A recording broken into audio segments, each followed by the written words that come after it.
ಗೌರವಾನ್ವಿತ ರಾಜ್ಯಪಾಲರನ್ನ ನಾನು ಮತ್ತು ಸುರೇಶ್ ಬಾಬು ಅವರು ನಮ್ಮ ಜೆಡಿಎಸ್ಸಿನ ಫ್ಲೋರ್ ಲೀಡರ್ ಅವರು, ಅದೇ ರೀತಿ ನಮ್ಮ ಕಲ್ಯಾಣ ಕರ್ನಾಟಕದ ನಮ್ಮೆಲ್ಲ ಬಿಜೆಪಿಯ ಶಾಸಕರು ಇಲ್ಲಿ ಬಂದಿದ್ದೀರಿ. ಬಿಜೆಪಿ ಮತ್ತು ಜೆಡಿಎಸ್ ಶಾಸಕರು ಬಂದಿದ್ದೀರಿ. ಗವರ್ನರ್ನ ಭೇಟಿ ಮಾಡಿ ಮನವಿ ಸಲ್ಲಿಸಿದಿರಿ.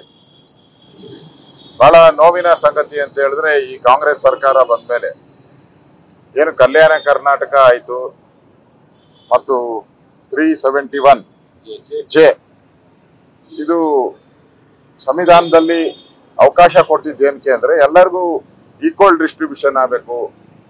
ಆ ಭಾಗಕ್ಕೆ ಗುಲ್ಬರ್ಗ, ಬೀದರ್ ಈ ಭಾಗದ ಅಭಿವೃದ್ಧಿ ಆಗಬೇಕು.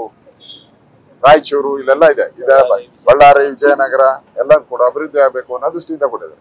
ಈಗ ಈ ನಿಗಮಕ್ಕೋಸ್ಕರ ಸನ್ಮಾನ್ಯ ರಾಜ್ಯಪಾಲರೇ ಇದಕ್ಕೆ ಅಡ್ಡಿರ್ತಾರೆ. ಸೊ 5,000 ಕೋಟಿ ಹಣವನ್ನ ಇದಕ್ಕೋಸ್ಕರ ಮೀಸಲಿಟ್ಟಿದೆ. ಈಗಾಗಲೇ ಇಲ್ಲಿ ಕಾಂಗ್ರೆಸ್ಸಿನ ಕೆಲವು ಮುಖಂಡರಲ್ಲ, ಅದರಲ್ಲಿ 3,000 ಕೋಟಿಯನ್ನ ಎಲ್ಲಾ ಶಾಸಕರಿಗೂ ಪ್ಲಾನ್ ಆಫ್ ಆಕ್ಷನ್ ಮೇಲೆ ಹಂಚಿಕೆ ಮಾಡಿದ್ದಾರೆ. ಉಳಿದಂತ 2,000ನ ಮುಖ್ಯಮಂತ್ರಿಗಳು 1,000 ಇಟ್ಕೊಂಡಿದ್ದಾರೆ.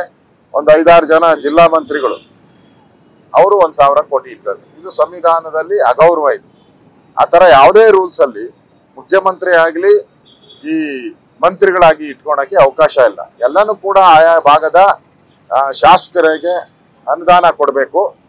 ಆ ಅನುದಾನವನ್ನ ಈಕ್ವಲ್ ಡಿಸ್ಟ್ರಿಬ್ಯೂಷನ್ ಆಗಬೇಕು. ಯಾಕಂದ್ರೆ ಇಡೀ ಕ್ಷೇತ್ರ ಕಲ್ಯಾಣ ಕರ್ನಾಟಕದ ಭಾಗ ಅಭಿವೃದ್ಧಿ ಆಗಬೇಕು ಅನ್ನೋ ದೃಷ್ಟಿಯಿಂದ ಮಾಡಿರ್ತಕ್ಕಂಥದ್ದು. ಆದ್ರೆ ಇಲ್ಲಿ ಅಭಿವೃದ್ಧಿ ಅಲ್ಲ, ಇವರು ಅದರಲ್ಲಿ ಹಣ ಮಾಡೋದಕ್ಕೋಸ್ಕರ ಈ ಡಿಸ್ಟ್ರಿಕ್ಟ್ ಮಂತ್ರಿಗಳು, ಮುಖ್ಯಮಂತ್ರಿಗಳು ಎಲ್ಲರೂ ಕೂಡ ಇಟ್ಕೊಂಡಿದ್ದಾರೆ.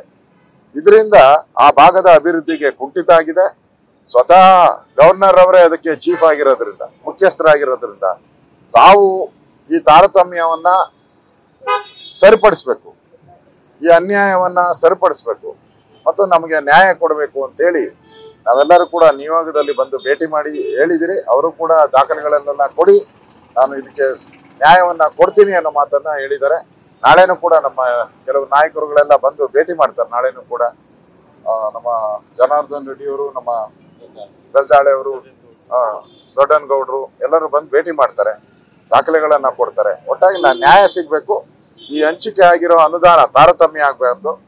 ಕಲ್ಯಾಣ ಕರ್ನಾಟಕ ಅಂದ್ರೆ ಎಲ್ಲಾ ಜಿಲ್ಲೆಗಳು ಸೇರಿ ಕಲ್ಯಾಣ ಕರ್ನಾಟಕ ಇರುವಂಥದ್ದು. ಆ ಎಲ್ಲಾ ಜಿಲ್ಲೆಗಳು ನಂಜುಂಡಪ್ಪ ವರದಿಯಲ್ಲಿ ಈಗಾಗಲೇ ಬ್ಯಾಕ್ವರ್ಡ್ ಅಂತ ಆಗಿರುವಂಥದ್ದು ಮತ್ತು ಅಲ್ಲಿ ಅಭಿವೃದ್ಧಿ ಆಗ್ಬೇಕಾಗಿರೋದು, ಅದರಲ್ಲೇ ಮೋಸ ಮಾಡುವಂತ ಪ್ರಯತ್ನವನ್ನ ಈ ಕಾಂಗ್ರೆಸ್ ಸರ್ಕಾರ ಮಾಡುತ್ತೆ. ಇದನ್ನ ನಾವು ಖಂಡಿಸ್ತೀರಿ. ನ್ಯಾಯ ದೊರಕಿಸ್ಕೊಡ್ಬೇಕು ಅಂತ ಗೌರವಾನ್ವಿತ ರಾಜ್ಯಪಾಲರಿಗೆ ಒಂದು ಬೇಡಿಕೆ.